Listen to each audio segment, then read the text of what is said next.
Are you ready?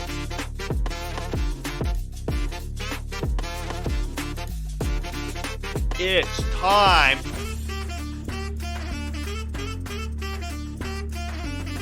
for the Beastcast. Hello. Welcome to the Beastcast, episode number 25. Oh my god, we hit it.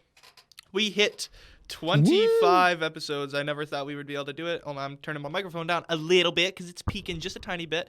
So, yeah, welcome to the Beastcast, episode 25. So, I don't know really what to title this episode because so much has happened, officially happened, and just things that have happened in our lives and stuff like that. If you hear a difference in my microphone or you hear a little chair squeaking or anything like that, it's because I am currently in the KILT studio, which is our radio studio that we have here at the college that I currently go to, which is also the sponsor of our podcast. And so I'm using the studio not only because I wanted to try it out and try the microphone and try all that cool stuff, but also because my roommate is having a Hanchu moment. He's sleeping in today because it's, you know what, it's Saturday and, it's midterms for us, so he deserves it. He deserves it. Saw them logs, boy. He deserves it. Anywho, so, oops, what the heck was that? No, I don't want that. Okay, I don't know what the heck that was about. Okay, anywho, so we have a lot to talk about, so much in so little time, and this isn't necessarily meaning that we can't discuss all of it over an hour and 45-minute podcast. However, I'm just meaning in such a little amount of time has so much happened. So, the first big thing that happened over the course of the week while we were here was something to do. First off, it was a beautiful morning today. Raven, how was the morning up in Minnesota there? It was beautiful, nice and cool. Yes. Beautiful, clear sunset. Sunrise. It was a beautiful morning here. It was just nice and cool. It was like, and this is apparently how it is down in Arkansas. It's about October, November. It's always around like this high 50s, low 60s, just beautiful. Sun's always shining. Feels like 65, 66. It's just perfect, man. It's just great weather. It's like the weather that you would want year round, Dude, I love 60-degree weather. Wish it would stay forever. I know. Dude, San Francisco, man. It's the only place pretty much you can get 60-degree weather all year. Yeah, I'm not going there. Yeah, until your car gets broken into. Dude, it's the car. It's the break-in capital of the world for vehicles. Actually, funny enough, it's not. They actually have a really low break-in rate for actual housing and like property, but there's a high like theft problem in San Francisco. So much, in fact, that the city of San Francisco actually tells you if you're traveling there or you live there to just keep your car unlocked because they're going to get in either way. So instead of having to pay for a shattered window, you might as well just keep your car unlocked. That way they can just get in because they're going to get in regardless. Some people even leave their trunks and stuff open and like their hoods open so people can just see there's nothing in it so they don't like break into their car and then have to, pay for the damage, It's kind of crazy. Not to mention the hills, man. Oof, yeah. The big up and down hills. I really don't. That's why the cars also just break down. LA has that too. Have you ever seen that video of that car meetup in LA and they the Tesla flies down the freaking hill all the way down? Yeah, I saw that. And then they're like, I was just sitting in my house and all of a sudden I hear and he's like, I looked and all of a sudden I see a freaking Tesla sparking down the road. Blew off all of its tires and stuff. Like, geez, man. That's what they mean by solar powered. I'm Marty McFly Williams, and what am I about to do? I'm about to bomb this Master Hill. Oh, I miss Vine, dude. I miss Vine so badly. Me too. I miss Vine. Elon didn't bring it back. He lied to us. What a loser. Speaking of Elon, this is just an ongoing story, so we're not going to discuss it much, but Elon is in some controversy about supposedly some bodies being found at one of his old residencies. This is still an ongoing story, so we're not going to cover it as much as we will anything, but I just figured it would be interesting to talk about since we just brought up Mr. Musk. So just know that there is a chance that Mr. Musk is possibly like a horrible person. I mean, we already kind of knew he was a bad person, but even worse than he was before. Bro, have you seen his mom? No, I actually have not. I looking at her and the stuff she's done, dude, I wouldn't be surprised if the dude was raised a cannibal. Like, holy hell. Oh, Cannibal Lecter, dude. Anyways, so here's the deal. Something big happened over the week, and it involves Minnesota. So I know this doesn't pertain to Raven that much, but I think this is something that should be talked about just because of how big of a news it is for us being Minnesotans. The Minnesota Twins swept the Toronto Blue Jays in the wild card round of the postseason of the Major League Baseball. Now, to everybody who doesn't listen to sports or know about sports like Raven and other people, you may be saying, well, what the fuck is that? You know, like what even is that? Yeah, so the wild card round is the first round of the playoffs of baseball. After the regular season, you know, there's the playoffs, and then there's, you know, oh my God, the World Series, you know, that. Anyways, oh, I forgot to silence my phone. Oh my God, I'm so unprofessional. Anyways, so the Minnesota Twins, to put this into perspective, the reason why this is a big deal and why I'm even bringing it up is because the Minnesota Twins have won their first playoff game since 2004 and won their first wild card round since 2002. To put that into perspective, let me just put that into perspective for you. This is, somebody posted a video of them in the crowd cheering as the Minnesota Twins shut out the Blue Jays, okay? This was the first ever playoff win by the Minnesota Twins that was recorded on a cell phone. Really? Yeah, that's how long it's been since they've won a playoff game. It was literally like somebody said the last time the Minnesota Twins, like he was talking about it on like in a comment, he said the last time they won a playoff game, he was in 3rd grade. He is now 27 years old, is fully graduated from college, and has a job that pays him over $150,000 a year. A little self-plug for him, but I figured it was kind of funny. I like, dude, it was so long ago that I wasn't even alive when the Twins won their last playoff game. Bro, I was probably in like the 3rd grade. 3rd or 4th grade for you probably. See, 2002. Yeah, I was in 2nd grade. Yeah, okay. So yeah, so the Twins are kind of like an underdog right now. They're gonna go to the divisional next week or this upcoming week, and so I just figured, you know, as Minnesotans, we just want to rep our boys, you know, say woo, we're doing stuff, we're doing stuff. Okay, so moving on. Me and Raven later on, we're gonna be talking about a segment. This is gonna be a complete 30-minute segment. As you know, we segment our podcast into about 30 to 35 minutes. It's kind of like our runtime for each segment. Our upcoming segment is a new thing we're going to be doing going forward. And right now I'm just going to call it Taking It for the Team. So essentially, Taking It for the Team. Essentially, we're going to be both watching a movie, and then we're going to be discussing that movie. Each of us will be watching a movie, whether it's in theaters or just something we watched or anything like that. So I don't go to the movie theater every week like I used to when it was super cheap to go to the movie theater. So instead, I will be talking about a movie that just came to digital called The Last Voyage of the Demeter, since I'm on this big Dracula phase right now, thanks to school. And Raven, what was the movie you were going to bring to the table? We'll discuss this later, of course. The Nun 2. So The Nun 2. Okay. Yeah, so coming up, so don't worry, stay tuned. Coming up, we will have The Nun 2 being talked about and possibly shit on, and also The Last Voyage of the Demeter.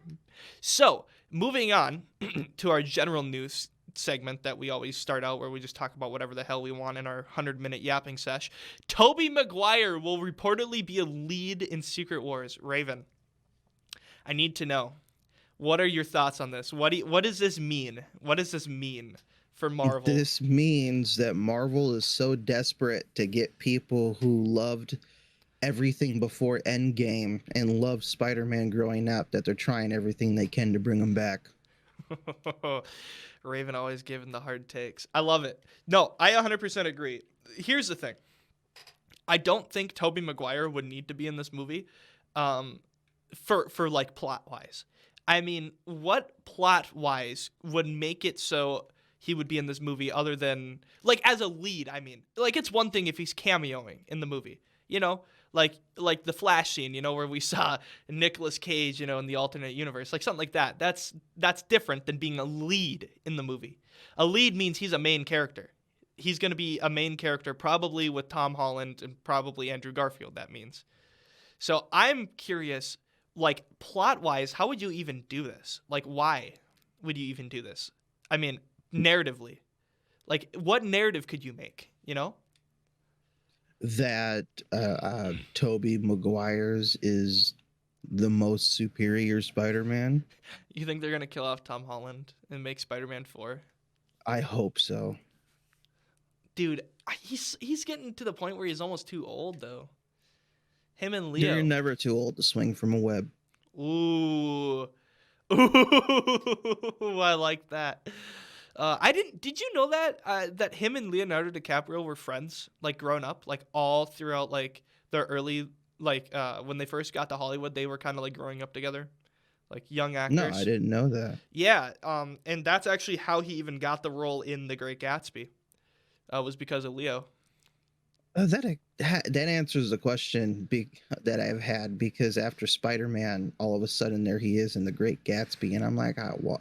Such a weird change. Just seeing him in this high-class suit, 1930s. That movie's actually surprisingly very accurate to the novel, which is kind of strange. Because I know it's strange to get that. Because most times it's really hard, just in general, to get an accurate, like, accuracy to the novel, just because of time constraint. I mean, even if you take a story that's 150 pages long, like, let's say Dante's Inferno, which is a poem, by the way. You take Dante's Inferno, or you take any of the Divine Comedy, which are about 130, 150 pages long, you still can't make a full movie out of that, like, accurate, like, detail for detail. It would have to be like a 6-hour-long movie. And The Great Gatsby, I think, is like, what? Great Gatsby's got to be like almost 300 pages. It's been a while since I read that. It could have been easy to follow the book page for page, depending on the pacing of the story. That's if you true. have something that goes from thing to thing with a lot of subplots, it can't be. But if you have like, there was a book I had read when I was growing up where the 20 pages I had read for a chapter, a big long 20 pages, was literally just two people talking between each other, and you could easily film that. That's true. And also The Great Gatsby is only 208 pages, and around 200, early 200, like, count, so like 200 to 220 pages in most prints. So that makes sense. I mean, and yeah, that's the thing about The Great Gatsby, is it's a lot of dialogue. I mean, out of that 208 pages, let's just say rough 210 pages. Out of that rough 210 pages, almost 60% of the story is just straight character talking to another character, like nothing actually happening, you know? Like, or something's happening, but, like, it's character dialogue, straight dialogue. Like, it's not like, I walked into this and this was happening. That happens a decent amount, like when he gets to the parties and stuff like that. But mainly it's just like, oh, sport, you know, what are you doing? You know, like, stuff like that. Like, it's just like, I can't do Leo's voice, but don't try again. Don't try again. Like, that was bad. I am curious though. We are only 2 weeks away from Leonardo DiCaprio's next big film, and it could possibly be movie of the year, The Killers of the Flower Moon. I am really excited for that story to be put on the screen. Excited for it too. That movie's gonna be good. I wish they could let me buy freaking tickets now, because I just want to get the ticket bought so I can use my. So Fandango, they have like a $5 off thing whenever you buy a ticket for a movie. They're like, oh, here's another $5 off, so you can get another movie. And I actually, despite that being like, oh, you know, that's kind of sketchy because they're like, oh, just keep buying more movie tickets. However, you don't understand how beneficial that is for me. When I have to pay $16 for a movie ticket compared to paying $9 for a movie ticket at my old theater.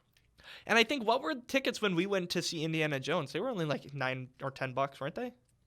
No, when me and you went to go see it, our theater only charged us $5. Oh yeah, dude, it was cheap. Yeah, that theater's kind of sketch, dude. I'm gonna be honest. That theater's really sketch. Like, just like popcorn. Oh, what do I owe you? $6. Like you don't got a cash register or like a. Nope, there's no taxes or anything. It's Yeah, a no straight taxes. $5-6. It's just a straight $6. I was like, what? What the fuck? Cash only, no cards. Yeah, cash only. I was actually surprised I could even buy movie tickets online because I was like, "What? What?" And then they were You're gonna just come in and you're gonna experience this theater. You're gonna experience it with cash, boy. It's like actually a 1940s theater, dude. Dude, honestly, if I could, okay, let's say hypothetically, I could only travel back in time for like 2 days. All I would need is 48 hours. I wouldn't even go back to see if, Jesus was real. I wouldn't go back to see if the Big Bang was real because, well, I'd die. If that's true, I'd be in just space, just, just fucking, my brain blows up. But, I wouldn't try to see any of that, okay? I would go back to the 1960s and I would experience a 1960s movie theater. Like early 1960s, before Vietnam. Like, I'm talking like seeing spaghetti western when color is just starting to become very prevalent in most movies. And I would go see like a movie in one of those old theaters where popcorn is really buttered up, with the nasty, really fatty butter, and like it's like all the lights are there and it's all that premiere. sounds so good. I would do that. I would pick that over seeing anything in history, even though I'm a history buff. Now, if I had a time machine, it'd be a lot different. It wouldn't be my first category because I'd be like, oh, I could always come back there. My first thing, if I had a time machine, where if I didn't just get to pick one time period, I wouldn't even go to the future. That's the thing. I'm one of those people that the future is best to not be messed with, because if you go to the future, you're ruining the past. So you can do the same thing backwards. If you go to the past, you're ruining the future. But in a way, you kind of don't, because technically the way time works, the butterfly effect supposedly exists, but it just kind of technically just timelines. If you do go to the future, it's going to create a timeline in the past that is going to be completely different than yours. But as long as you don't mess with anything in the past, there's just bound to be no way that the future can be any different. Like if nobody knows you're in the past, it can't be any different. It's just not possible. If I had a time machine and I could only use it for 48 hours, I would go back and basically write down what stocks I want to invest in. Ooh, that's huge. Oh, dude, yeah. Go back to like 1986 and invest like a shit ton of money into Microsoft or Apple. Actually, Microsoft would be too late at that point, because that would Mac OS #1, or not Mac OS, sorry, Macintosh. Wait, no, what? Apple was 85, right? God dang it, I can't remember. Yeah, Apple was 85. Microsoft didn't come till later. Yeah, that's right. So, I'd invest. Because here's what I would do, because it would be a little sketchy. What I would do is I'd hire a lawyer, basically just give him the full story on what's going on. Literally, I'm a time traveler, and I would use his help to get a brokerage account that would be already investing in these companies the moment they pop up. And then at a certain time would transfer it over to me when I'm born in 1994. And when I grow up, he comes to me and tells me that I have this account, and I cash it all out and live a rich life. Sorry, I hit my mic. Or I come back to the future and cash it out. No, I was going to say, like, instead of like inheriting it, just like, here's what you do, right?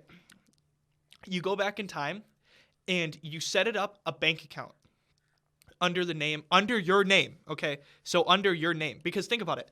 If you set it up as a bank and you put in all that money, technically, you're supposedly changing the past, but not really, because, think about it. Those people, who ran the bank in the 1980s under your bank account with all that money sitting in there, when you come back in the 2020s or even the 2010s, you're going to technically still be alive. I mean, just by time-wise, you'd be in your 60s. Nobody's going to think of it if you walk in there, especially since they're not the same people who cashed in at the time. You're just gonna be like, oh, that was my dad, if they ask you any questions at all. But mostly you should just be able to take that money just straight out.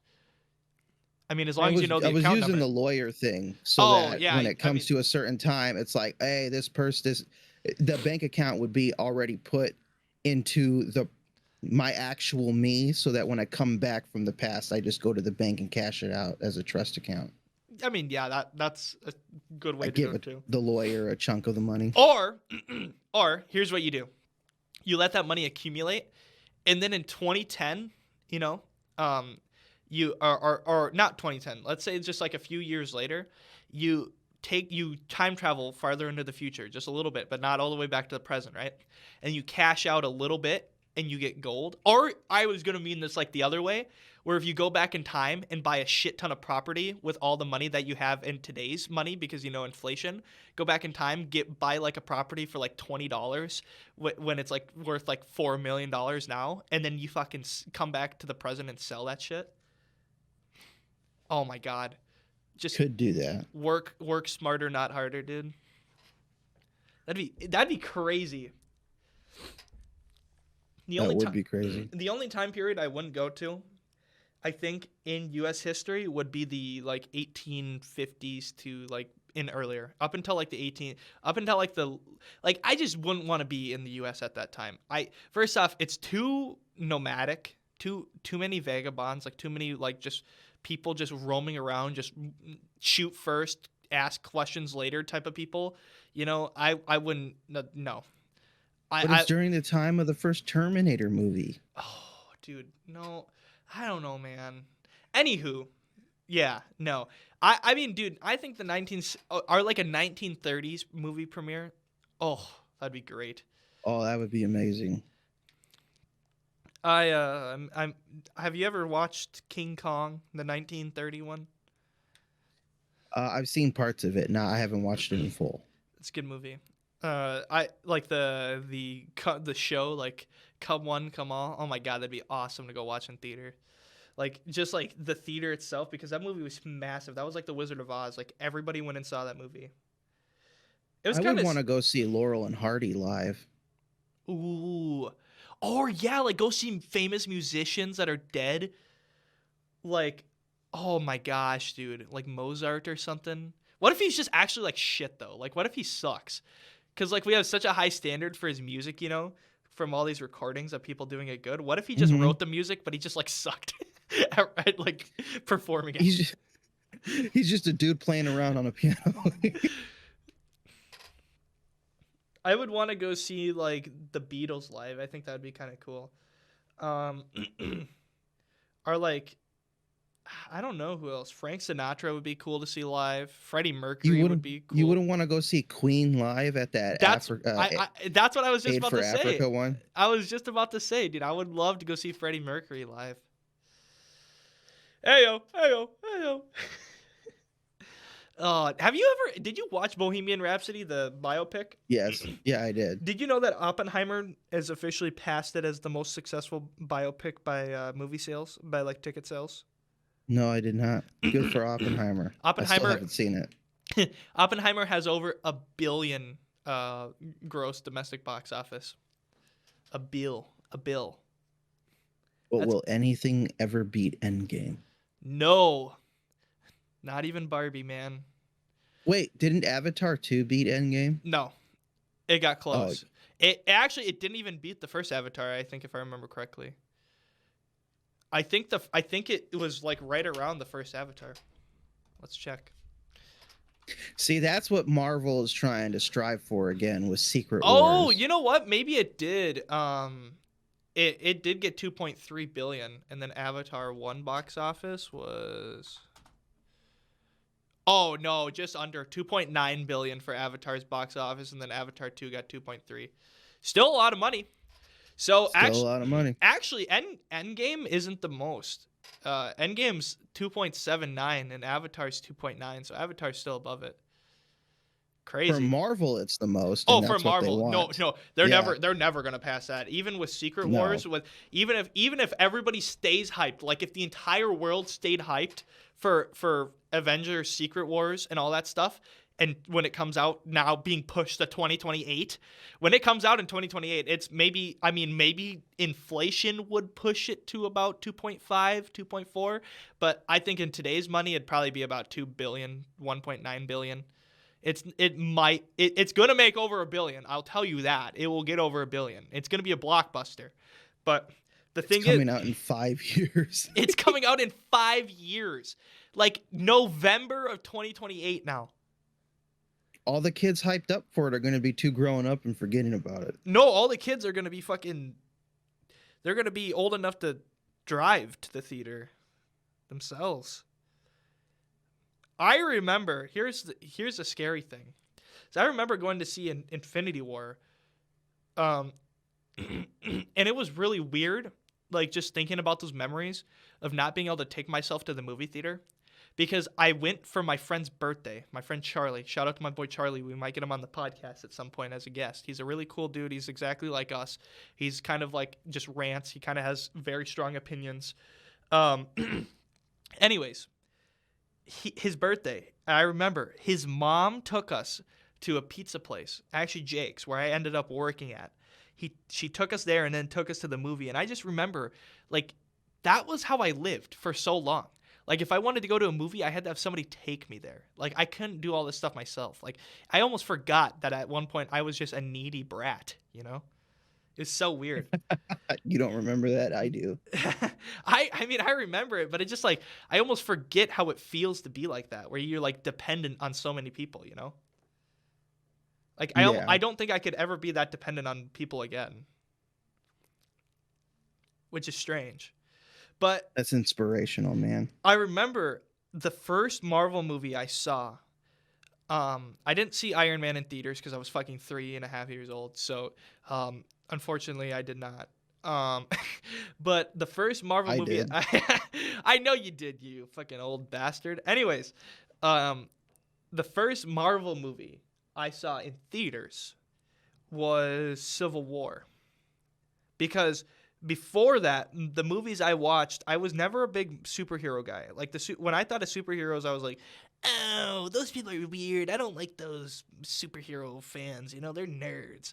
Like, that was like how I was when I was younger. Meanwhile, I would sit and come home and analyze Call of Duty Zombies, frickin' Apothecan scriptures, and try to learn the Apothecan language. Like, I wasn't a nerd myself.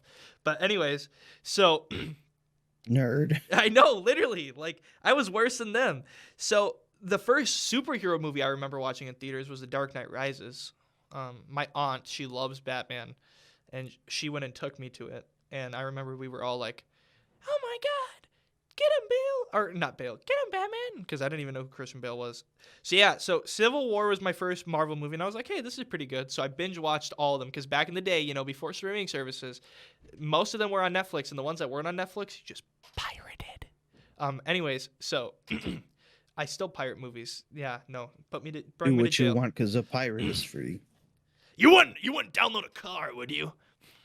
I would, actually. Dude, me too. Shout out to my boys. Shout out to my boys putting cars on the internet. Anyways, so then I binge watched all of them. And shout out to Netflix back in the day for being amazing and actually having movies. It's crazy how the world has come to. So I watched most of them. I was like, hey, you know what? This Marvel stuff's pretty cool. And I got kind of into it a little bit. And then I watched all the movies pretty much in theaters. And then when I finally got into my movie buff phase in like 2017, 2018, that was when Infinity War came out, and it was nice. It was a good movie. Infinity War was the best out of all the Marvel movies. The only thing that Endgame did better than it was just the big fight scene. I literally had to watch that movie like 3 times. Just for that fight scene, and each time I had goosebumps. I liked Infinity War because of how many people in the theater were actually crying. Ooh. And then the news reports that I had came home to like a day later where you had a woman who went to the hospital because she fainted. You had a freaking kid that got kicked out of the theater because he was crying too much. You had like everybody was just like so like the idea that Thanos won snapping his fingers was like the best thing ever to experience at a premiere live. Do you know what that reminds me of? My man. Do you know what that reminds me of? So I still am a big Star Wars nerd, but one of the best one of the movie premieres, like the I went and stayed up and went to a Thursday night movie premiere. Back in the day when they had Thursday night movie premieres, when you would be the first person to see them. They still have them every once in a while. I went and watched the Spider-Man 3, the one with Tobey Maguire and Andrew Garfield, all that. Anyways, so Thursday night, 2015. You want to guess what movie I went and saw the premiere of in 2015? Star Wars, The Force Awakens. And it was something. That movie made people cry. Because everybody thought the movies were going to be good. Exactly. Dude, even to this day, I pretend The Last Jedi and the Rise of Skywalker doesn't exist and just watch The Force Awakens, because it's like, dude, there was so much to go from here. Yeah, and actually, they cut out a scene in The Force Awakens, which pisses me off. So everybody wonders how the lightsaber got to the planet. I can't remember if it's Jakku. No, it's not Jakku. Jakku's the other planet. It's anything. It's whatever that dust planet is that Rey's on to start. Everybody wonders how that lightsaber got there. And there's actually a cut scene from the movie where it shows the lightsaber actually being on the Death Star, and it actually and it blew up and it was traveling in space for the longest time, and it finally it finally got sucked into the orbit and kind of asteroided itself because it had so much force power, force energy. Anyways, I wish they would have kept that in. Anyways, I remember, so essentially, to everybody who's never seen The Force Awakens, which if you haven't, that's crazy. To everybody who hasn't seen The Force Awakens, essentially it's just Star Wars Episode 4, A New Hope, just reskinned. It's essentially the same plot, same movie, except the ending of the movie, instead of having a fight scene it has a lot of parallels. So it does a lot of opposites of what the other movies did. So the final fight scene is the exact opposite of the final fight scene of Episode 3, which was the last Star Wars film we got, where instead of them fighting on a fire planet, they're fighting on the polar opposite. They're fighting on a cold, snowy planet. Just stuff like that. It's essentially just a reskin with gender swap and a little differences in characters. And it was a good movie, for just the sole reason that it's a bad movie now, but had it set up something that could have been good. And if it would have set up something that would have been good, it would have been a good movie. But it just goes nowhere, so that just automatically makes it a bad movie. Yeah, that's what sucks. The only thing one thing is like Rey having bad cinematography and stuff. You could argue that for that movie is the only movie you can argue her having bad cinematography, because she doesn't know how to do anything yet. She's not a Jedi. Her beating Kylo Ren is crazy though. I still don't understand how they just let that happen. I personally think they should have kind of done Infinity War style, where she kind of loses but kind of wins. It's maybe at most a draw, where it's, yeah. And that could have gave her fuel, to be like, I'm going to be better than this. I'm going to go reach out to Luke Skywalker. So maybe like Kylo, because Kylo's not a Sith, remember? He's not. So maybe he beats her, and she's like down on the ground. She's maybe not bleeding, or maybe cuts off her arm, maybe Luke Skywalker style or something. Or not arm, but like hand, and then all of a sudden Kylo pisses her off, and he's like, I won't kill you, just whatever, and then walks away, is almost the bigger person. And Rey just gets so furious and so mad that she's like, I need to stop this guy, because so she goes and finds Luke. That would have been a way better plot than, I beat Kylo Ren, who was trained as a Jedi and is actually pretty strong, but I can just beat him because I'm him. I'm her, sorry.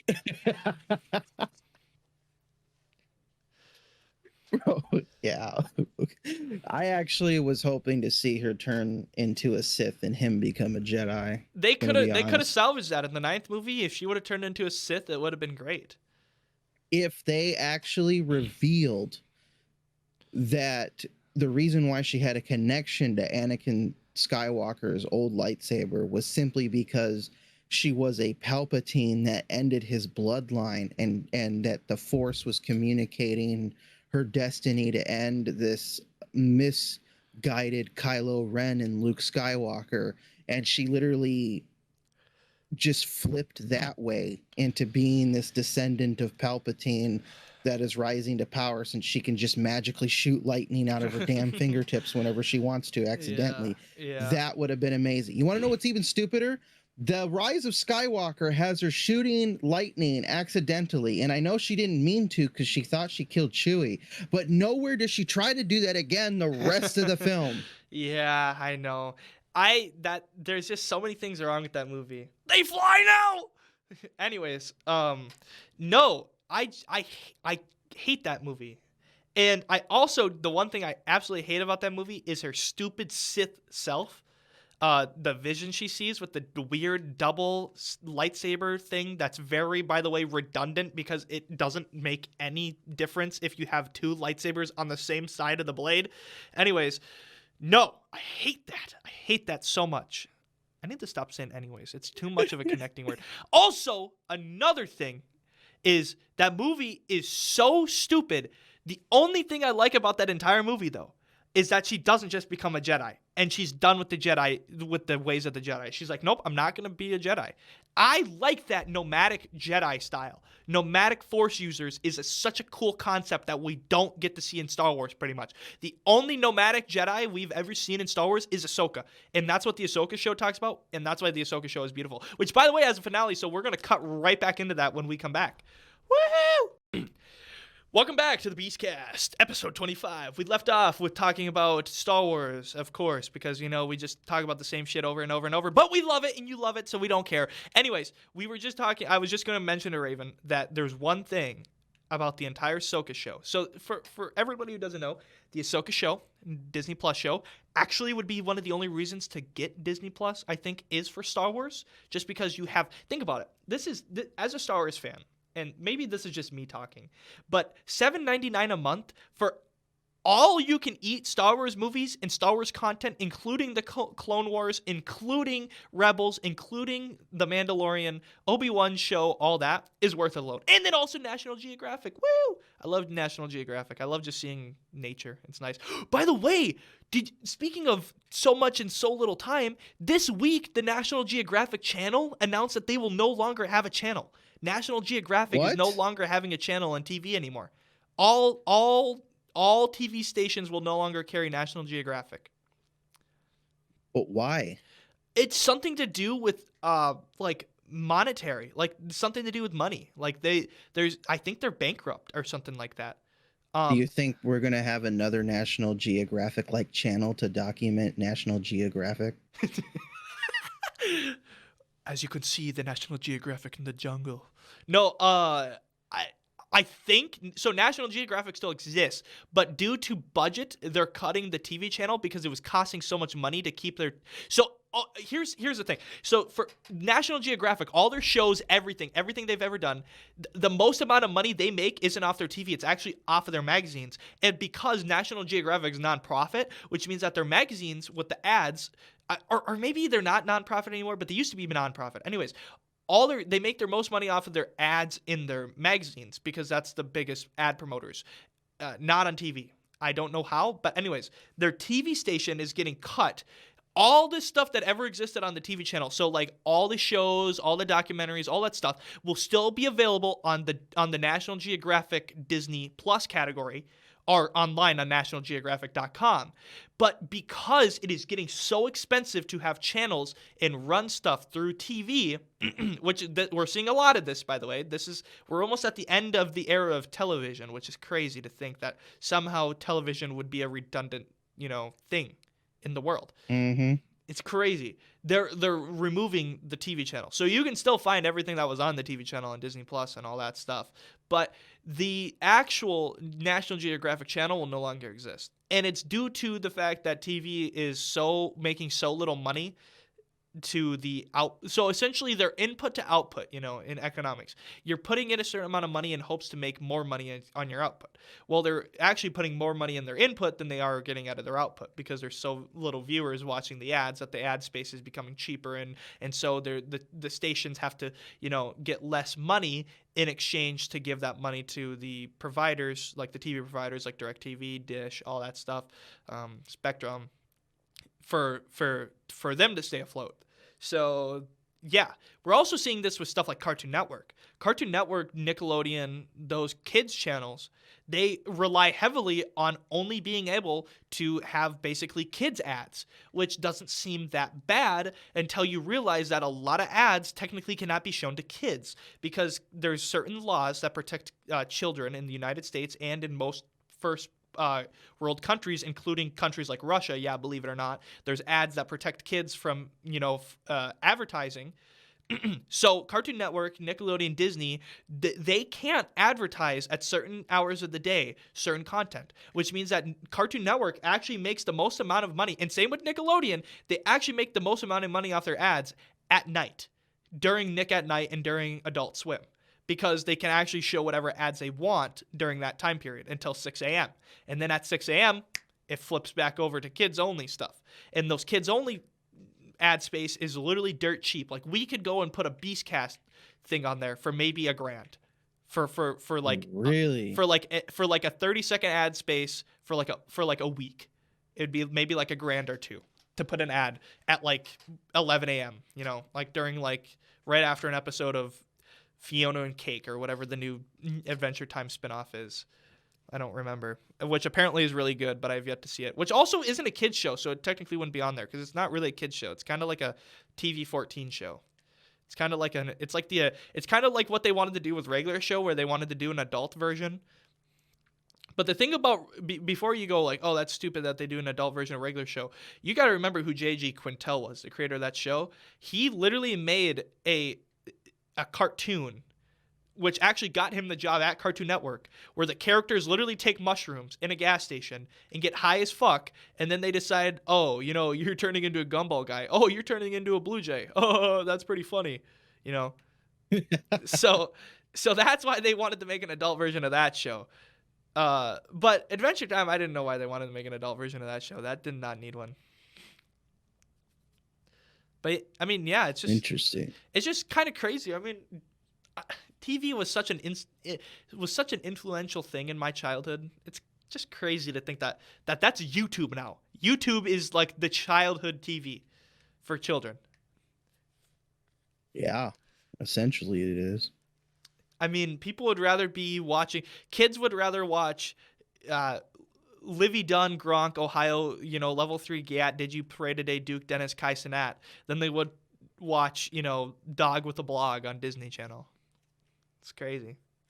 Man, Dragon Tales. Ooh, what was your favorite kids show growing up? So you would have been right at the peak of when Cartoon Network was formed in the 1990s. So like what like on Cartoon Network, Nickelodeon, or Disney, like what out of the three, which was your favorite?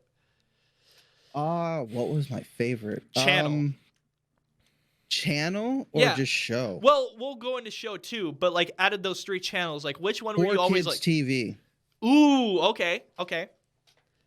Couldn't miss my Sonic the Hedgehog, Kirby, and when Kirby was a show. Wait, are you talking about the one that has that Sonic cartoon that has that amazing intro song? Sonic X. Yes, Sonic X.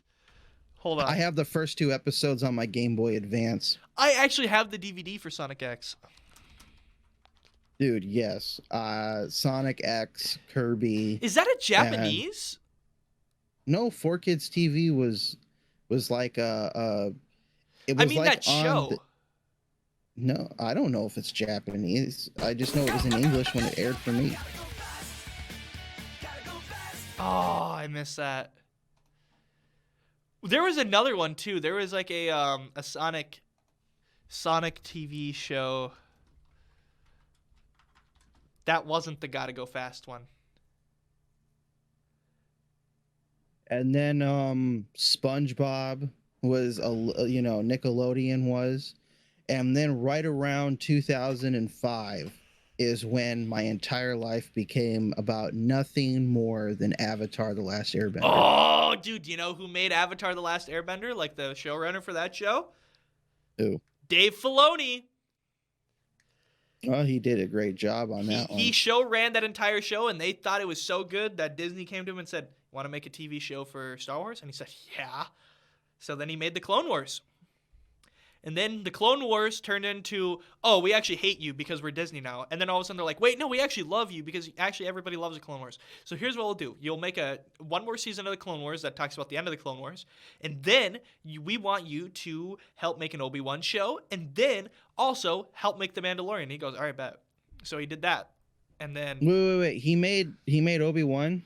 he helped he wrote Obi-Wan, and then it was directed by that woman who did a really good job.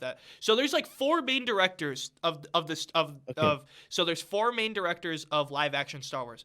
There is the guy who plays the one guy from Marvel in Iron Man. What's his name? Jon Favreau. There's Jon Favreau, Dave Filoni, there's the Asian lady, and then there's that other lady who only directs Mandalorian episodes. I can't remember her name, but she's also really good. The four of them are very good directors. They have very good vision. So look, I just need to say this, okay? Because you said something that triggered me. The director for Obi-Wan sucked balls. You think so? She ruined a good script. Now that I know who it was, she ruined a good script because one, the little kid that played Leia was trash. Okay, and there are a few parts of the show where I don't want to watch the full show again. I actually want to skip through it to the parts that matter. Like I want to see Vader holding down a ship and completely owning that chick, okay? And then I want to see the battle between Obi-Wan and Vader again because that was really impactful. I could tell where that script really shined with the dialogue they had between each other. And I liked the first episode when it focused only on Obi-Wan and how depressed or his life is because the Anakin, the dude he trained, grew up with and thought of as a brother, completely turned against him. That whole Mustafar thing kind of, mentally screwed with him. And I liked seeing that a bit where he feels a bit hopeless now that the Empire seems to be completely in control and winning. I liked that entire first episode's feeling until Leia came on, and then I thought I was watching some Disney theme park ride where bad guys purposely run into trees and bonk their heads trying to catch a little girl. See, we can agree to disagree. The only thing I agree with you on any of that is I don't like the Leia casting. I think the casting is good for the girl, but I hate how they wrote her in. I think the cast, she looks like a mini Leia. Like, she looks exactly like if Leia was like, is she a little too young? I think so, because this is like, well, no, actually, you know what time period it works? It's 5 years. So, whatever. Anyways, yeah. And lack of a soundtrack. Ooh, yeah.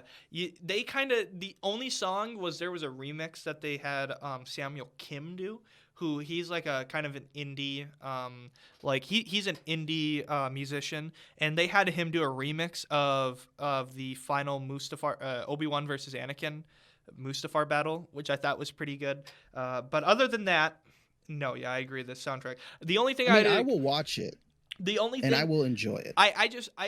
We can agree to disagree because I think the casting was very good. I think that you got to remember the director doesn't just point and shoot the camera too. She also does a lot of the other stuff on the side with actually going through the script. She could have totally rewrote that entire script, but I think that the fact that she stayed so close to that, I think is good enough. She did a good enough job as a director. No, you're misunderstanding. The casting is good. The Leia chick, not so much. Yeah. I also, or at least the lines. She also directed some episodes of The Mandalorian, which I thought were good. She directs the very first episode of The Mandalorian, the one where, not the very first, but is it the very first? It's either the first or second episode. She directs the one where Grogu is found and he holds up the like weird bowl thing that was gonna kill Mando. And just just seeing that power and seeing how that was shot was just so beautiful. And she did a good job. Yeah, she did a good job. She knows. I'll say this: she knows what she's doing. She knows how to direct. Unlike some Star Wars directors that we had for the movies. Rian Johnson. Yeah, right. Ryan Johnson.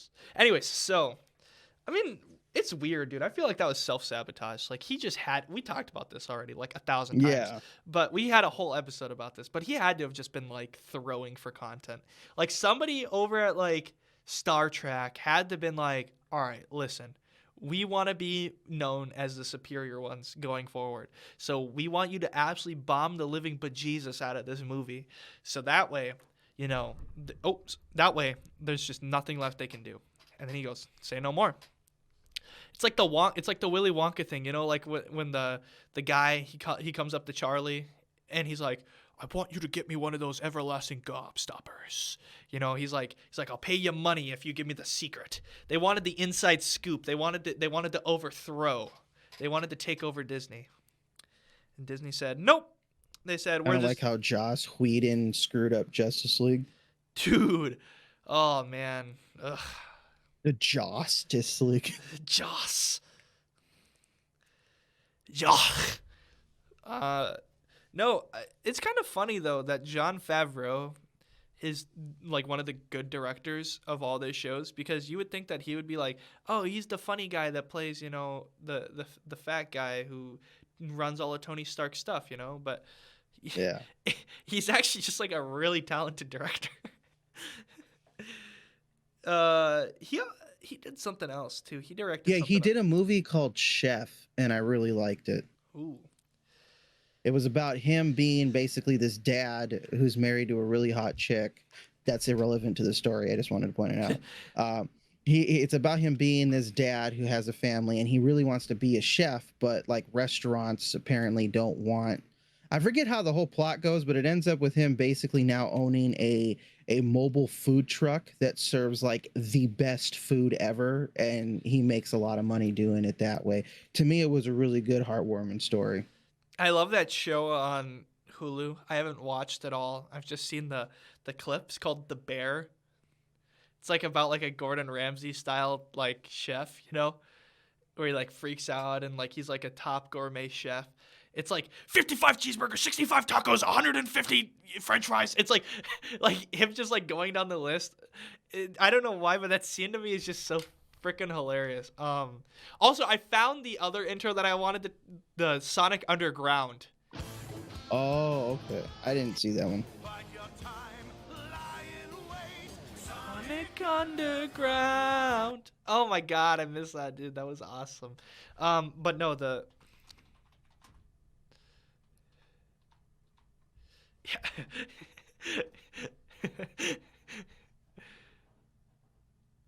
Where is it? I can't find it. No. Okay, it's gone. It doesn't exist. 55 cheeseburgers. Have you seen that Pay It Forward sketch is hilarious. The one where he's like, what's it called? Where he like goes through the drive-thru and he's like, actually, I'll pay for the people behind me. And they go, oh yeah, okay, you know, okay, sure. So he pays for the people behind him, which is like $9 or whatever, and then and then he immediately freaking like rolls around to the other side of the McDonald's and orders like 55 fucking cheeseburgers because he waited until somebody got in front of him and then goes behind them and then fucking orders like 55 cheeseburgers. So then the Pay It Forward, the guy fucking looks behind him and he's like, what the? And he goes, you gotta pay it forward, man.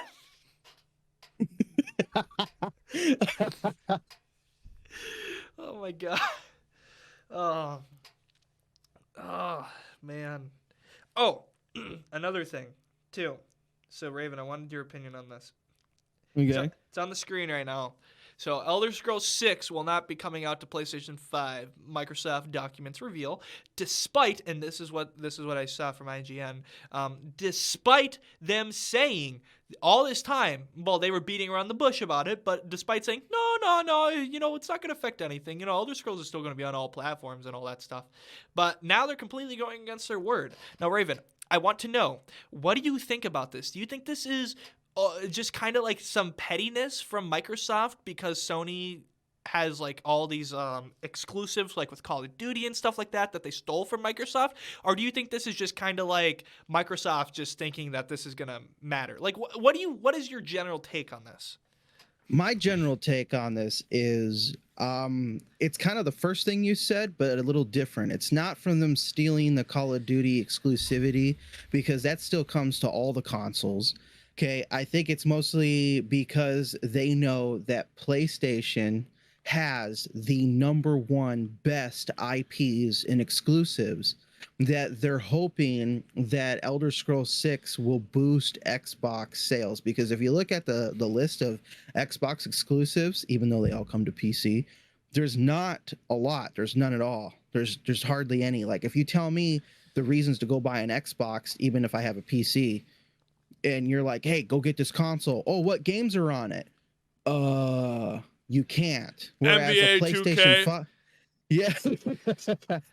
Whereas PlayStation 5, which I have sitting right over here, because my last console was a PlayStation 2, never bought. Okay, so I have a PlayStation 5. You can thank me. And if you tell me, hey, why did you buy that? Why would you go? I was like, oh, well, let me see. God of War Ragnarok, Spider-Man 1 and 2, Horizon Zero Dawn, Forbidden Ratchet West and 2. Clank. Yeah, Ratchet and Clank, Uncharted. I mean, holy shit, the list goes on and on. Even though some of them are coming to PC now because Sony's realizing there's a lot of money to be made in the PC market, this is still a reason I wanted to go out and buy a console.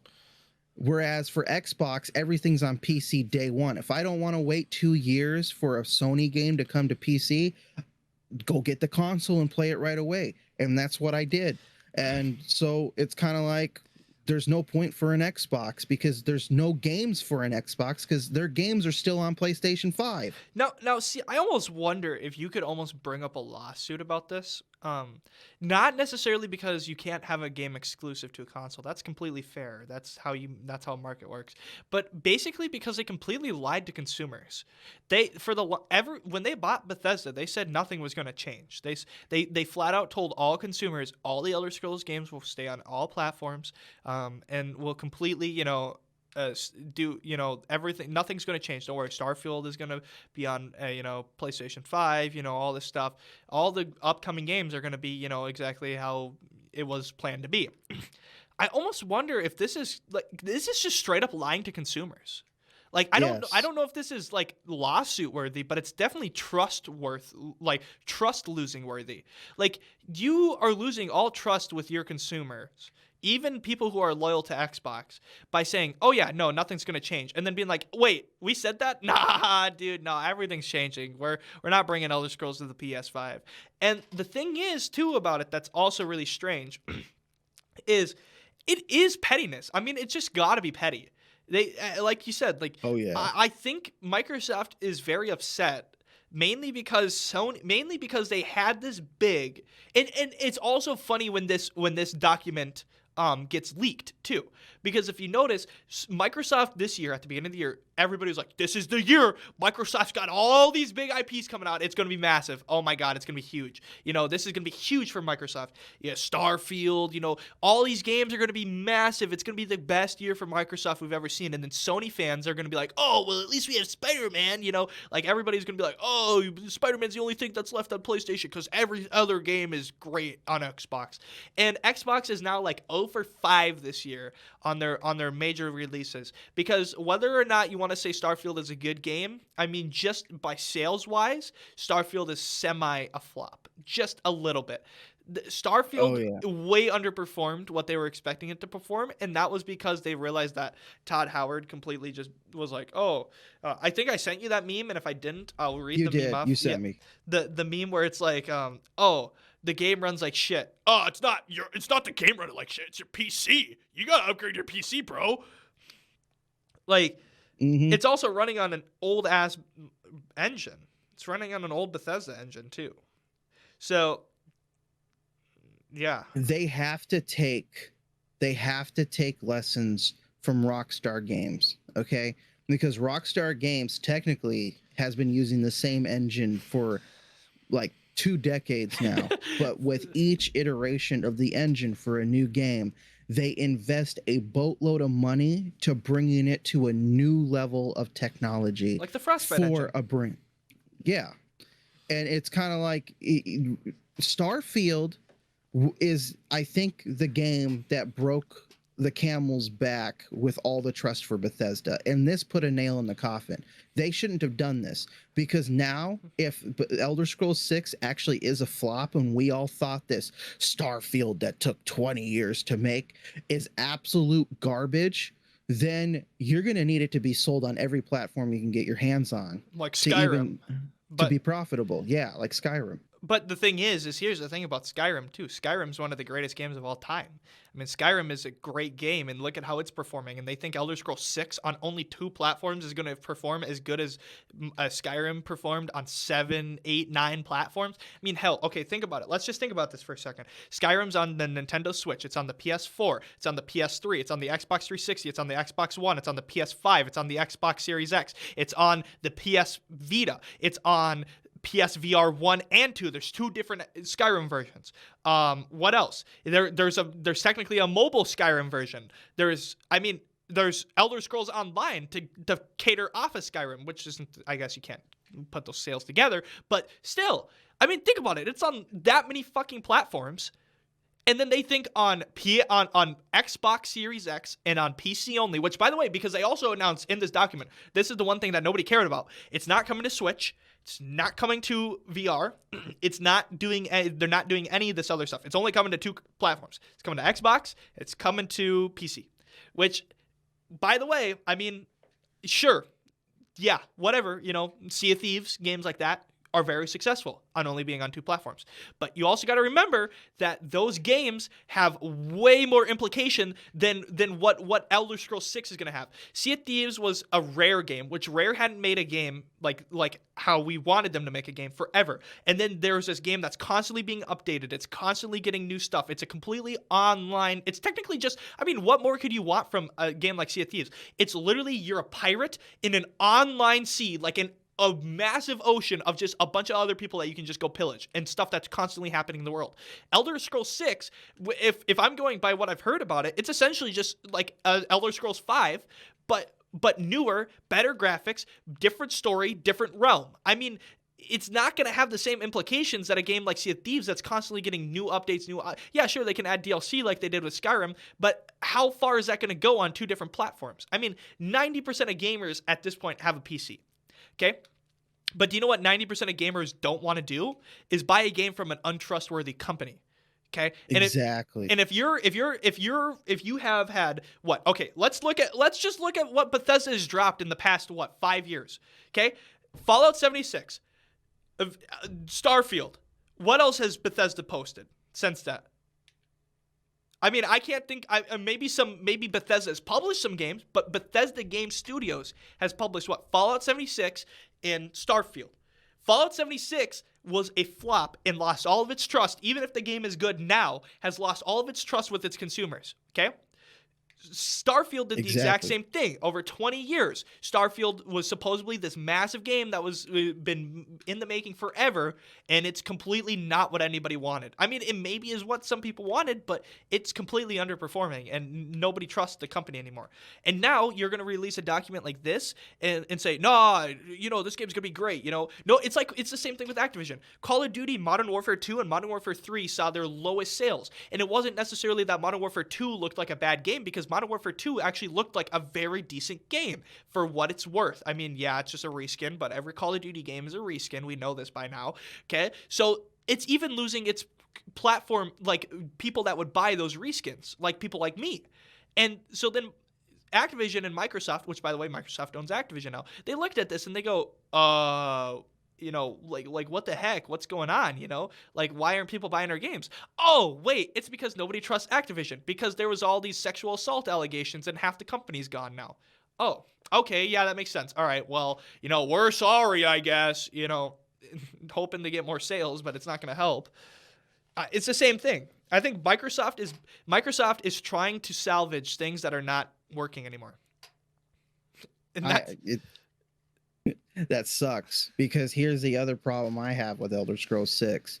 Todd Howard was so hyped up about Starfield that if you go back and you look at when they announced Elder Scrolls 6 with that really crappy quick cinematic that you have on the screen there, if you go back to that E3 reveal, okay, and you continue forward, you will see how he is absolutely annoyed with everybody wanting an Elder Scrolls game and nobody giving a crap about Starfield the entire time he's been talking about it. And I'm afraid the only reason why they announced Elder Scrolls 6 is because they wanted to appease us. But now that Starfield has failed, I feel like they're not even going to give a crap about making Elder Scrolls 6 a good game. Yeah, and I mean, it's like the same thing. Okay, so the same similar thing happened, and believe it or not, this is really sad. The same thing kind of happened with Activision in the early 2010s, and that was with Call of Duty. Activision was pushing. I want to say it was 2011.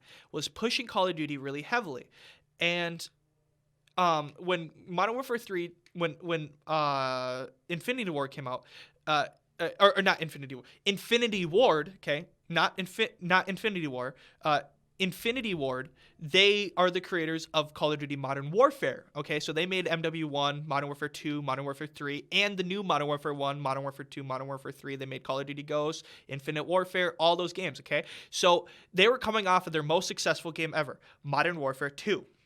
And Modern Warfare 3 was going to be coming out, and it was going to end the story. Sure, everybody's like, oh, it's a reskin, but, you know, we're going to like it because we just want the story. Well, what ended up happening is half of Infinity Ward left. And they left, and they were like, they went and created Respawn Entertainment, which ended up making Titanfall, by the way, and Apex and all those really good games like the Jedi Fallen Order, all those games. Anyways, when that happened, all the controversy about the game was there's no devs for this game anymore. Literally 90% of the people are gone. And Activision, they kept trying to push that the game was perfectly going to be fine. There was going to be all these things, you know. And at that point, Activision was so upset with the people that they just kind of just threw Modern Warfare 3 out there. They said, okay, here's another developer. Their name's Sledgehammer Games. Ever heard of them? Nope, we haven't either, but they're going to finish this game in 3 months, and then they're going to drop it. You ready? Okay, boom. Because they just didn't care anymore. Because they were so tired of people talking about, how is this game going to get made? You know, I'm not going to buy this game because the devs are all gone. It must be a piece of crap. They were just so upset, they just stopped caring. They stopped caring about trying to, you know, get a good developer to finish the game and publish it. And then they just started focusing on their other stuff, which would have been Call of Duty Black Ops 2. Like, hey, but Treyarch's making this game, which thank God Black Ops 2 was as good as it was, because if they would have had Black Ops 2 be a flop, I don't think Call of Duty would have made it past Call of Duty Ghosts. Because think about it. If Black Ops 2 flops, you have 3 shitty games in a row, and nobody's going to buy your games anymore. Call of Duty Modern Warfare 3. I love Call of Duty Modern Warfare 3, but that's just because of when I grew up. Horrible. It flopped. It did good in sales, but that was just because of the rebound essentially afterwards because of Black Ops 2.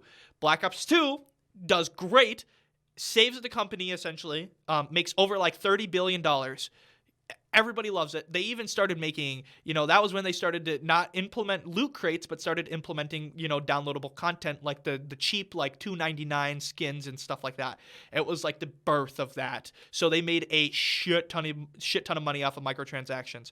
And then Call of Duty Ghosts comes out and flops. And then Advanced Warfare comes out and flops. And then Black Ops 3 comes out. It's super good. Again, successful. Thank God for Treyarch, because they made another good, successful game. Even though it was just like the other ones, it didn't flop. It made good money. It had loot crates. It had loot boxes. It made a shit ton of microtransactions. Okay? It made all this money.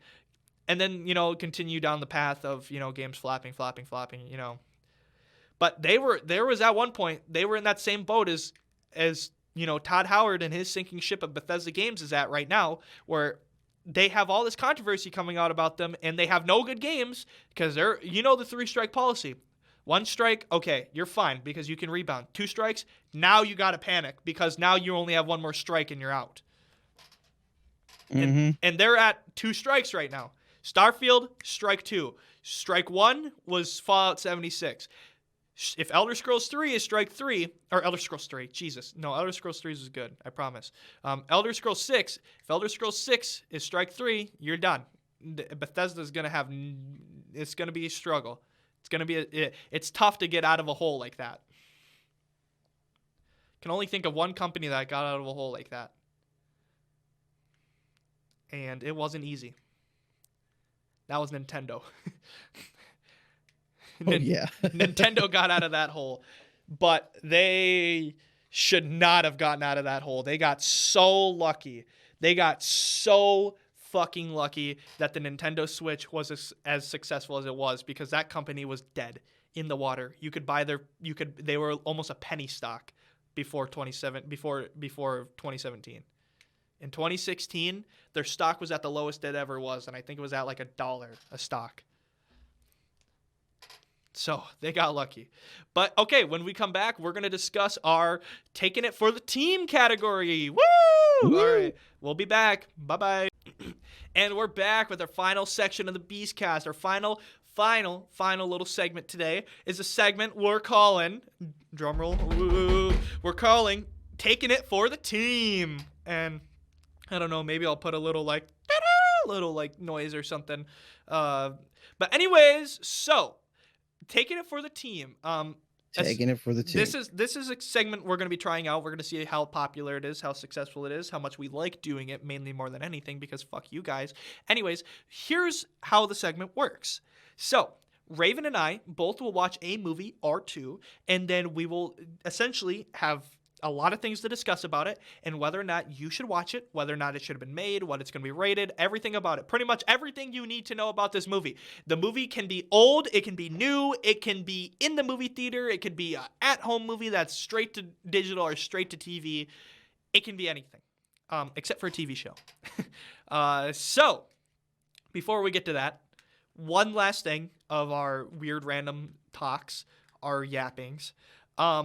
Raven, I want your opinion on one more thing, and this Okay. we'll make this shorter. We'll make it like 2 minutes.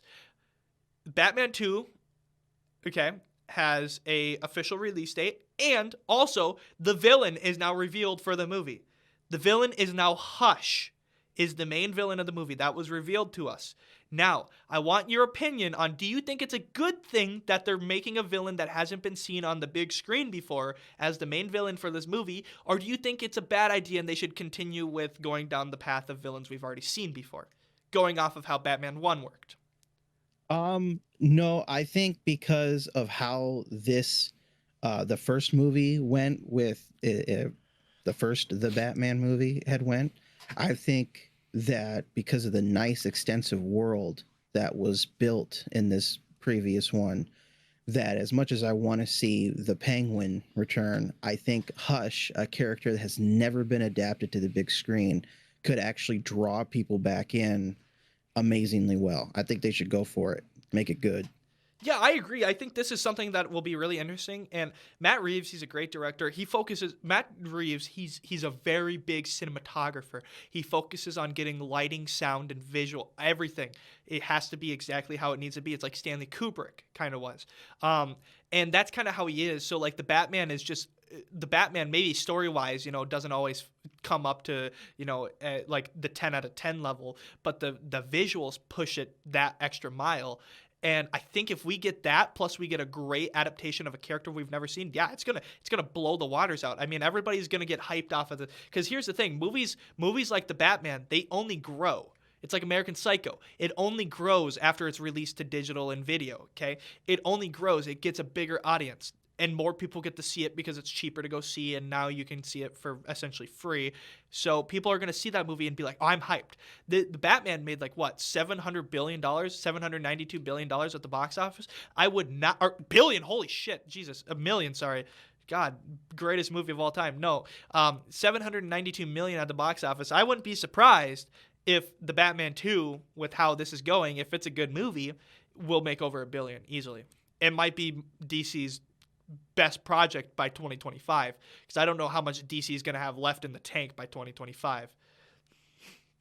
Yeah, this has to hit it out of the park. Because if you want the DCU to continue going, you need those movies like Joker in 2024 to make $1 billion, and you need the Batman to make $1 billion too. Because if those two movies flop, you're relying on a bunch of flop movies to make you money.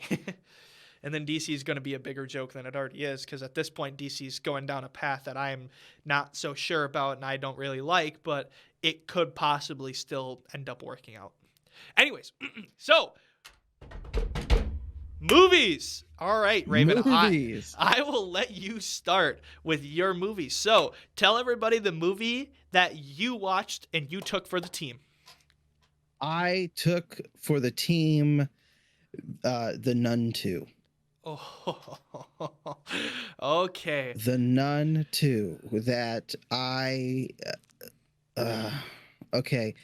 I'm gonna start out with this beautiful hot take because I don't think anybody's really seen this other movie as well. Okay, The Nun 2 is so worthless and should never have been made that it makes The Pope's Exorcist with Russell Crowe look like the next coming of The Exorcist Oscar worthy I of a forgot that movie. movie even existed.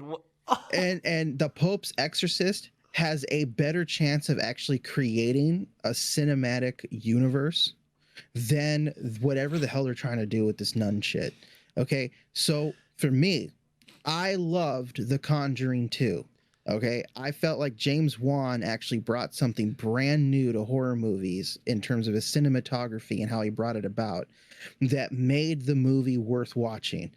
Whoever looked at the bad guy, which would be the nun in The Conjuring 2, spoilers, and decided, hey, everybody loved this nun.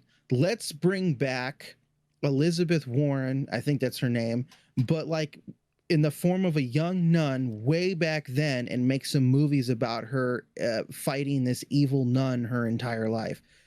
Whoever came up with that idea is stupid because they only did it for the first nun movie.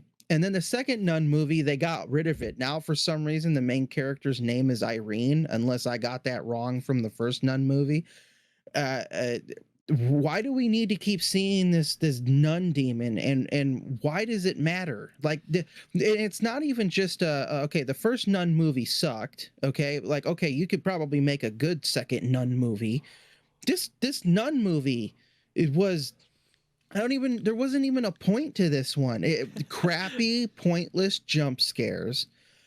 Nothing interesting happening other than you could literally replace the nun with a literal alien or a monster running around this church and it would have been the exact same movie. Like it's stupid. There's nothing unique or special about this Nun 2 movie. The entire hour and 40 minutes, because I don't count the 9 minutes of credits, just the hour and 40 minutes of watching this movie, I was bored.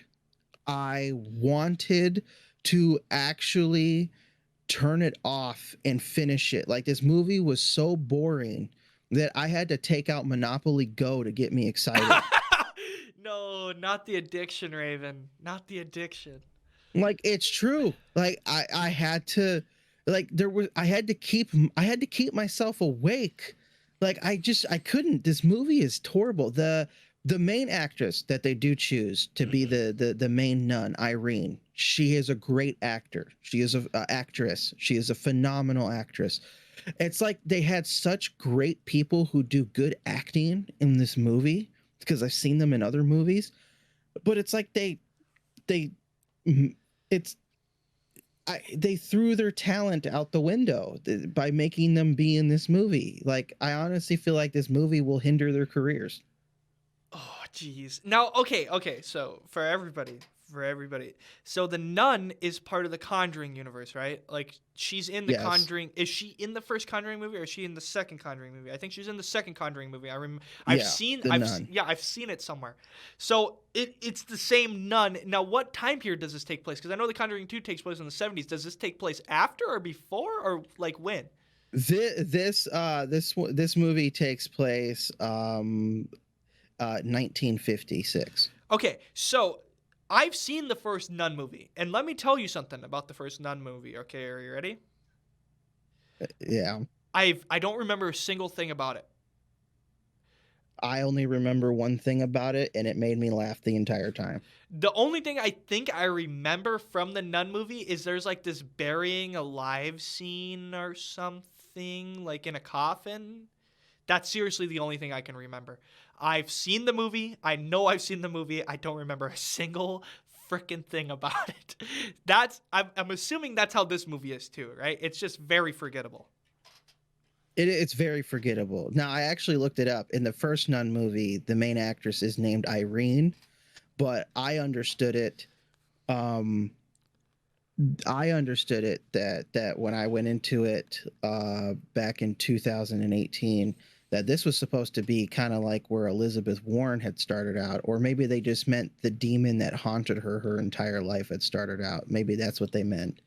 But I didn't get that vibe the first time I watched it. It's like they were trying to say this was like how she started out in the convent before leaving it to fight off spirits in homes, and that's where she had met her husband, who believed her that she could see things. I don't know, maybe I screwed that whole thing up, but still the movie was didn't none of the nobody cares about the nun. Nobody cares how it entered Elizabeth Warren's life. Nobody cares at all where it came from. Leave The Conjuring 2 as is and stop trying to add to this world. We don't need freaking Annabelles. We don't need, like, stop it. You can't. The Pope's Exorcist, funny enough, actually has a unique and original story that can be made into a cinematic universe, as funny as it sounds. That movie could redeem itself. These two movies can't. I don't care. And also, I mean, like, people barely cared about Annabelle. I mean, and she was like the biggest person from any of those movies. I mean, let alone the Nun. I mean, it's such a cash grab. Okay, so the question I want to ask you is, if you would have saw this in a movie theater, would it have made any difference? Would you have been like, oh, the vibe is just nice with the nice loud sound, and would you have maybe got jump scared a little more in a dark setting, or like what? Like, would that have made any difference at all to your viewing? No. If I had to watch it, if I actually paid money to see this in a theater, I would have got up halfway through and walked out. And I never do that to films. I would have got up and walked out.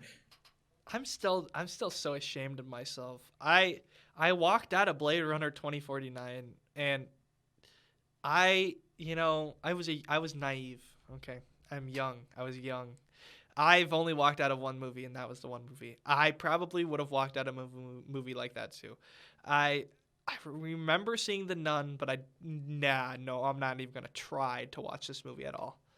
And I mean, the sad thing about those like horror movies like that is it's like so, what's the word? It's so unenjoyable to watch almost, because it's like, what's gonna happen, like the plot, like everything pretty much. Like, it's like horror movies like Saw are different because they always throw you a curveball, and stuff is always happening that's different, and you don't want to watch it for the horror. You want to watch it for grotesqueness too.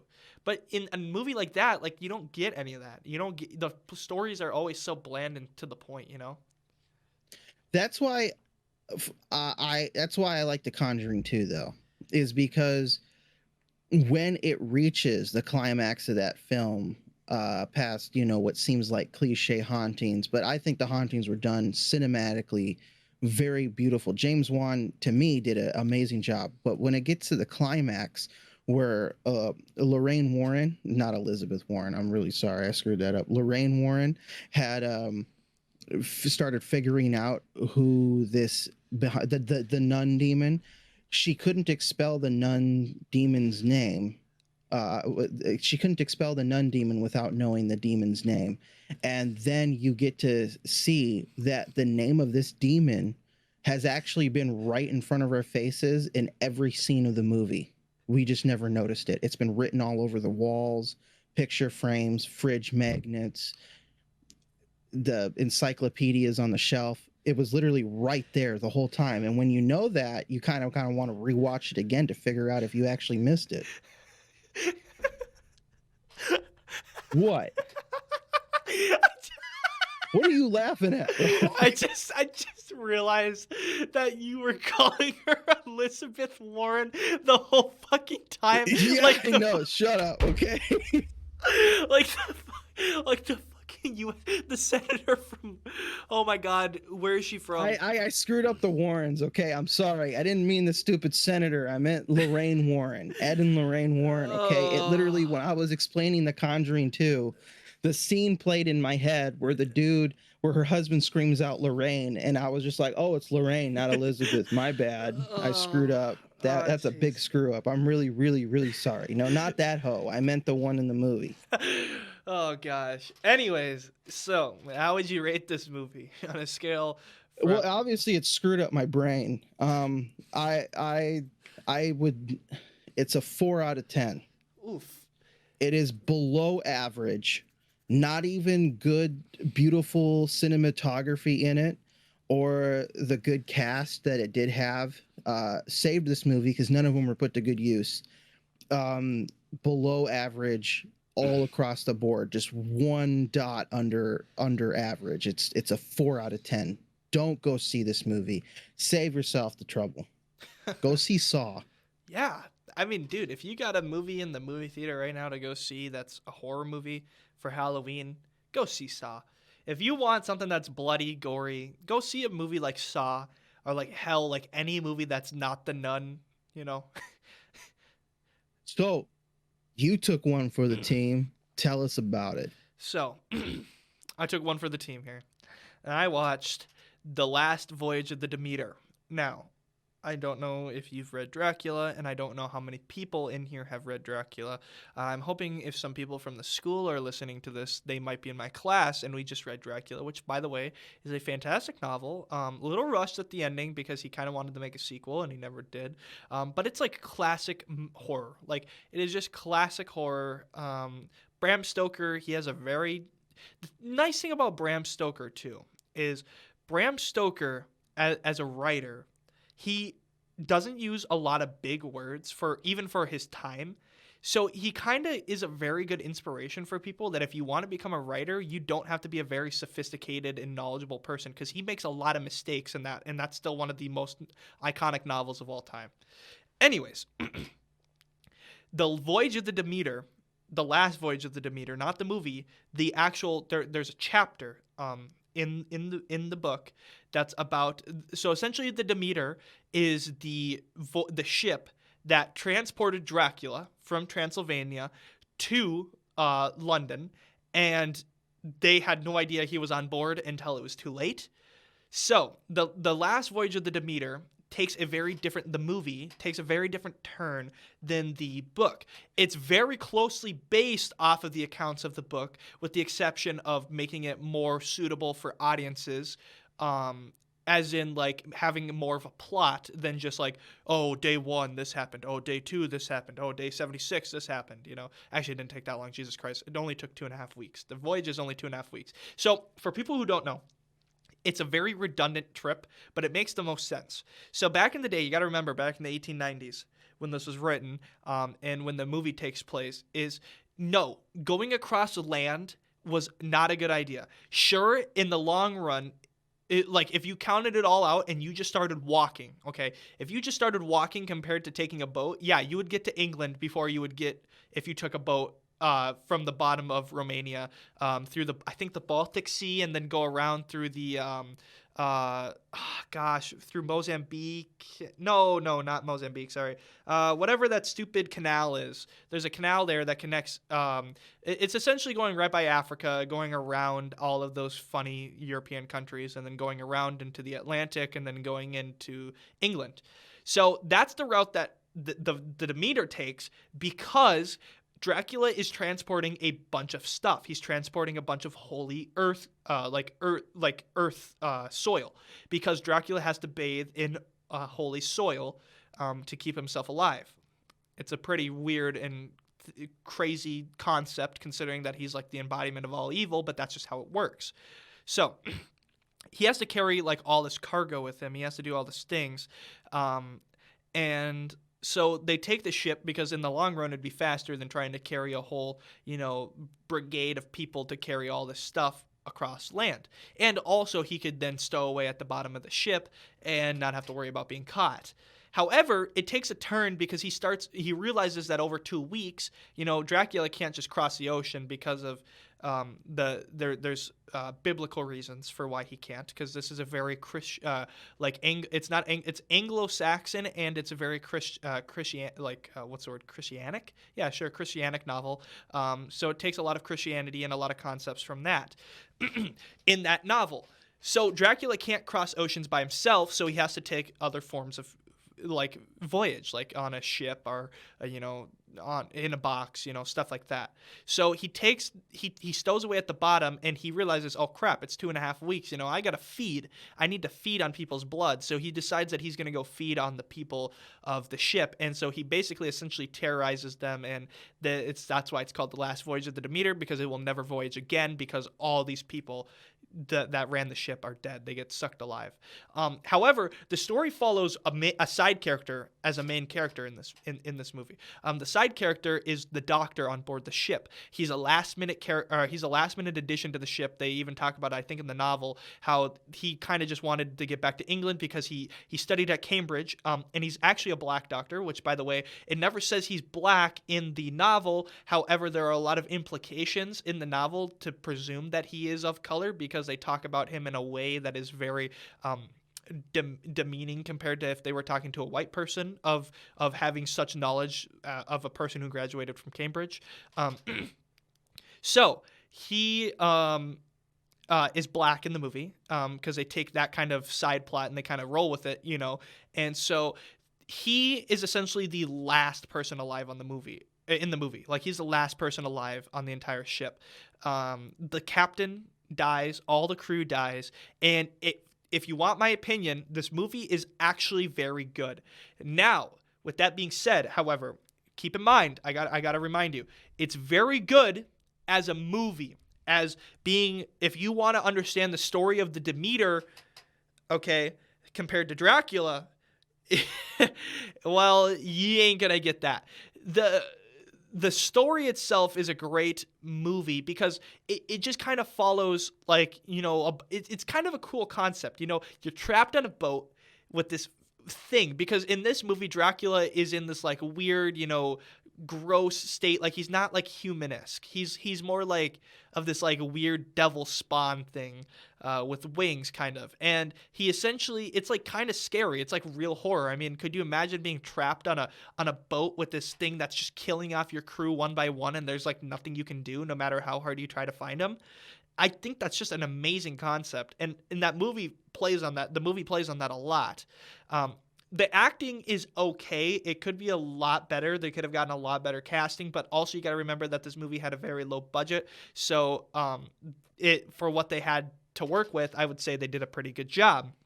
Now, with that being said, I do think they could have been a little more accurate to the story and actually follow the captain a little bit more. The captain is almost a side character in this movie, and while he does have some character development throughout the movie, he doesn't have as much as he does throughout the novel in the whatever 10 pages that he's on in the novel. He has more character development in 10 pages than he does in 2 hours of a film. Sorry, I was scratching my back. So this movie, is it worth watching, is the question. Now, if you're into kind of bloodier, kind of scarier stuff, I think absolutely. If you're trying to get a deeper understanding of Dracula, I think if you go into the movie knowing that it's not accurate, I think you'll have a blast. If you're trying to get that deeper understanding, though, and you don't really know anything about Dracula, you're not going to learn anything more about Dracula. The only thing you're going to learn about Dracula is that, of course, he sucks blood, which you probably already knew that. Also, the way Dracula... No way. The thing about Dracula in this movie is he's the only pet peeve I have about this movie, because I don't like how he's done. Because even in Dracula's most heinous forms in the novel, he's still very... what's the word? He's still very much... what's the word? He's still very humanized. He talks. He doesn't really... He snarls, he hisses and stuff like that in the novel, but he always is not communicating. He always has something to say, or he always says something like, "Oh, I own you. I own all of you, and I will start by going back to Transylvania, and I will come back to England with my army, just as I did when I was Vlad the Impaler." Stuff like that. But in this movie, you only hear 3 lines of dialogue from Dracula in the entire film. They're not even lines. They're sentences, maybe at most. Because he goes, there's like a final fight because, the climax happens. And then there's the final fight between the doctor and the Dracula. And he finally gets Dracula. Dracula has him essentially like by the throat. And he's like he like cuts open his throat and he's about to take a bite. And the guy is like squirming. He goes, "I'm not afraid of you." And Dracula in his like weird, like nasty demonic form with his big teeth and all that. He doesn't even look like a human. Like you wouldn't even tell like it was Dracula. He goes, "You will," like that. Like, and he kind of just says, says nothing throughout the film. And he has like this really like weird demeanor to him. Here's the thing that I think is at play here, and this is something we kind of see with movies that are coming out nowadays. Is started out as maybe a different movie and kind of took this inspiration from Dracula, just like with what's his nuts's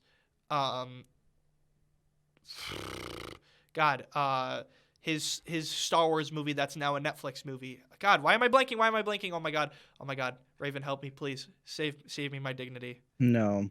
Oh, man. Zack Snyder. There you go. Yes. So essentially what Zack Snyder's doing, but in reverse. So instead of making his own movie and then turning it into a Star Wars movie, that's essentially what this was. It was taking their own movie and then turning it into a movie based off Dracula. Because you could remove the Dracula implications and still have this blood-sucking vampire creature. And if it wasn't Dracula, it wouldn't matter. I mean, it doesn't matter.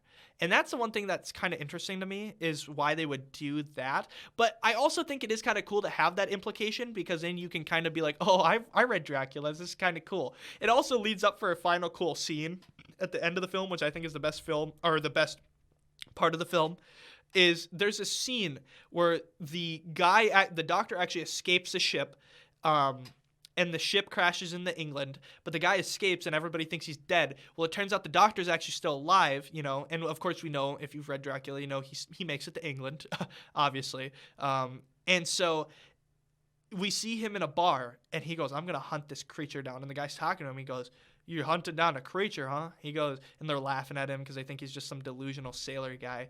And then all of a sudden, there's like throughout the movie to communicate with each other on the boat, because it's a boat, you could do this tap, so you could go like that, and it would echo throughout the entire ship, because it would transfer through the wood, like the vibration would transfer through the wood. Well, they were using that to communicate a lot throughout the film. So all of a sudden in the background, he starts hearing like this almost like heartbeat, where he hears like that.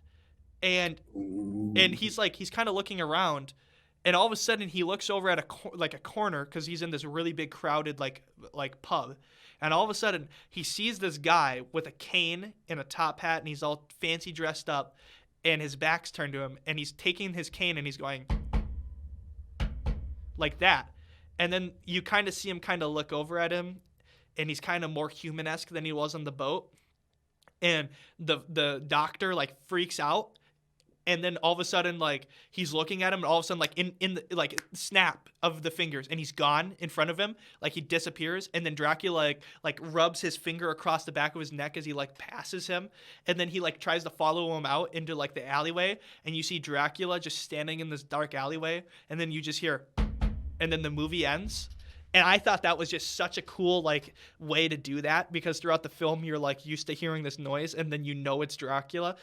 And we know he dies, by the way. We know the doctor dies. Like, Dracula's leaving no victims of the Demeter whatsoever, because we know he dies because Dracula gets killed in Transylvania at the end of Dracula.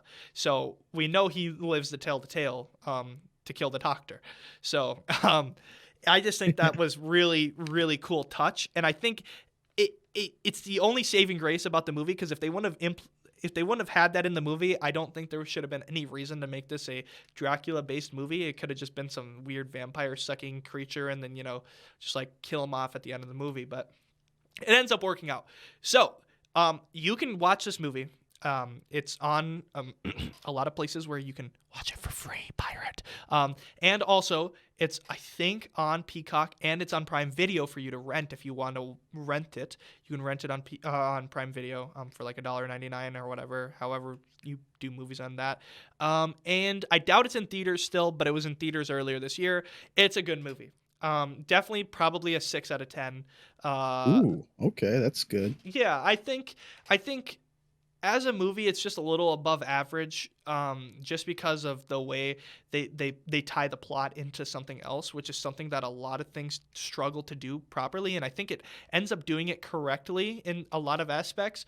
I also really like the one thing I like about this movie is just the concept of it, like the taking something like a small piece of a book that like you don't get to know much about and trying to flesh it out and make like more of a story so you can make the world feel more connected. I think that's a cool idea, and I think that should be done more. Like I would love to see that. Like that's like kind of like what Star Wars does a lot, is it takes what George Lucas wrote and it takes pieces of his writing and expands it, you know, like Obi-Wan, you know, characters like that, you know. And I just Ahsoka too, which isn't really George, but still is pretty cool. I think it's great. I love that concept, and that's what's at play here. So yeah, definitely. I mean, if you have the opportunity to sit down for like 2 hours, watch this movie. It's kind of a fun watch. You'll like it. I guess I'll have to go give it a try. Yeah, cinematography of the movie's all right. It's nothing special, but it's good. It's got its moments. So yeah, that was my movie that I watched. I thought I was going into the movie being like, oh, this is going to blow. And then I was like, wow, you know, this actually blew me away. Instead of blowing, it blew me. So, Okay. so, Would you say that end scene that you said was really good? Do you think that enhanced it?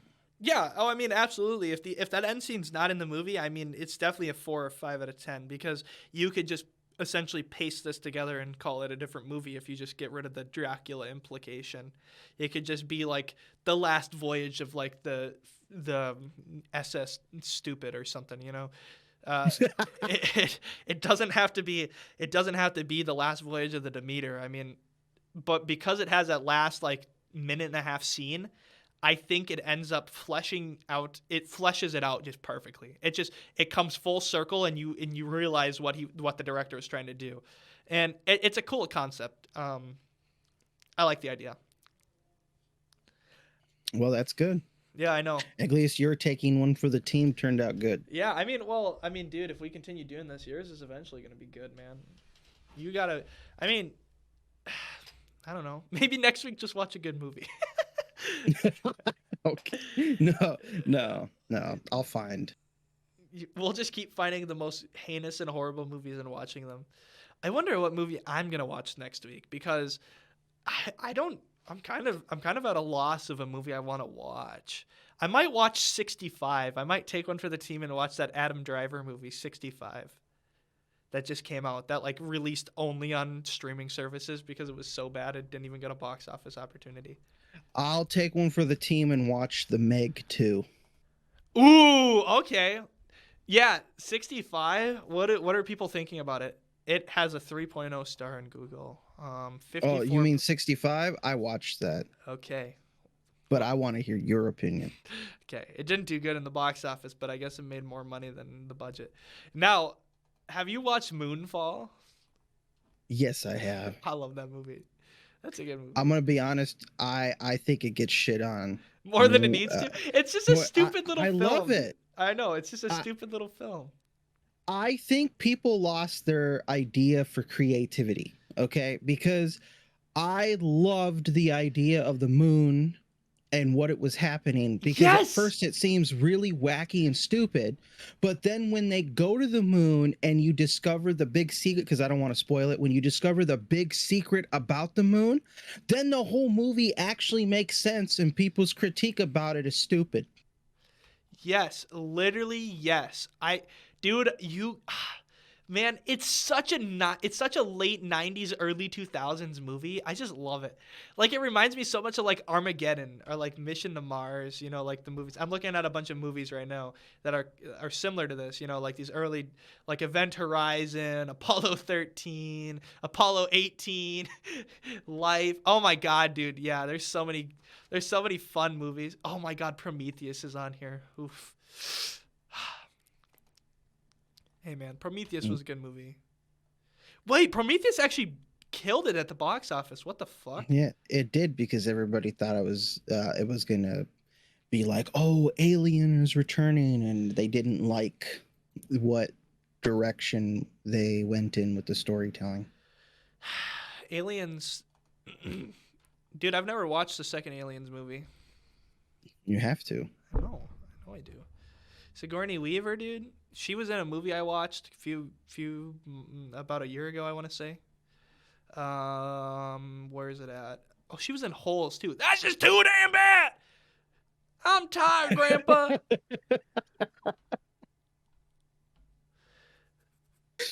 I remember that movie, bro. Thanks for bringing back the nostalgia of hearing that line. What the balls? Avatar 5 2031? So so they have Avatar 3, Avatar 4, and Avatar 5's years of release date already set up for James Cameron? Avatar. Yeah. What?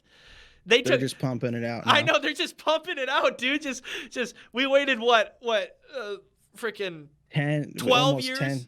12 years almost, 2009 to 2022 or 2023? Yeah, 2022. Yeah, so, geez, like 12 years, damn. And then all of a sudden, just boom, boom, boom, boom, boom, just pumping them out, man. Jeez. I guess, why not? Yeah. All right. Well, with that note, I guess we'll end on that James Cameron is an absolute nut. And with that note, well, anything else you want to say? No. All right. Well, thank you guys for listening. As always, we love you guys so much. Thank you guys for listening. We've been seeing a lot of success since we've brought the podcast back, and it's due in part because we kind of made it more professional than it was before. And we just like to say that we're so glad that the fruits of our labor has paid off. And so, yeah, thank you guys so much for supporting us once again. With that being said, I think it's time to say goodbye. So, good morning, good afternoon, good night, whenever you're listening to this podcast. We hope you have a great rest of your day. Bye-bye. Woo! Bye. Bye.